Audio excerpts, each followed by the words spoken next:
Fra den 25. maj 2018 gælder EU's databeskyttelsesforordning GDPR og den nye danske databeskyttelseslov. De bestemmer, hvornår og hvordan vi må behandle persondata. Det betyder blandt andet flere rettigheder til borgerne og skærpede krav for os i kommunen. I kommunen behandler vi mange data om borgerne.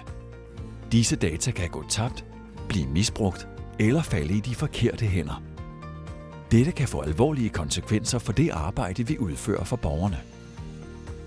Lovgivningen betyder, at vi skal være særlig opmærksomme, når vi arbejder med persondata. Og den gælder for alle typer af persondata, både almindelige data, som f.eks. navn, adresse, billede og CV, men også følsomme data som f.eks. etnisk oprindelse, religiøs og politisk overbevisning eller helbredsoplysninger. Borgere har ret til at få indsigt i de data, vi har indsamlet om dem, og vide, hvad de bliver brugt til.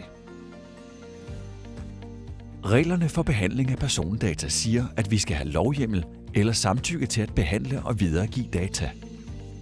Vi må ikke bruge data til andet formål end det, de er indsamlet til. Og borgerne skal vide, hvilke data vi behandler om dem. Du skal udvise god adfærd, når du behandler persondata. Det betyder, at du skal behandle andres data med stor ansvarlighed, som var det dine egne. Data sendes og modtages sikkert, behandles fortroligt og gemmes forsvarligt. Indsaml og brug kun de nødvendige data, og sørg for, at de er korrekte. Uforsigtig omgang med data kan nemlig medføre bøder for kommunen. Men hvad gør du, hvis uheldet er ude? Hvis du oplever et IT-sikkerhedsbrud, så begræns skaden.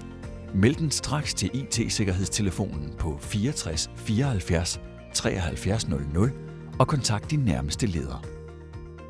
Et IT-sikkerhedsbrud er for eksempel, hvis du har sendt persondata til en forkert modtager, eller hvis din computer eller arbejdstelefon er blevet stjålet, eller hvis du er blevet hacket eller har fået virus på din computer. Det er vigtigt, at alle brud på IT-sikkerhed rapporteres, da vi er forpligtet til at give Datatilsynet besked inden for 72 timer. Har du brug for hjælp, så læs mere i håndbogen på Aksen.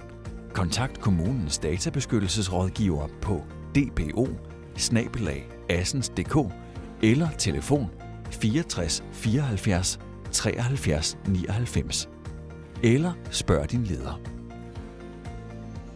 Du vil løbende lære mere om databeskyttelse og informationssikkerhed, så hold øje med Aksen og din indbakke. Du har ansvaret for at passe godt på borgernes data, så tænk dig om en ekstra gang.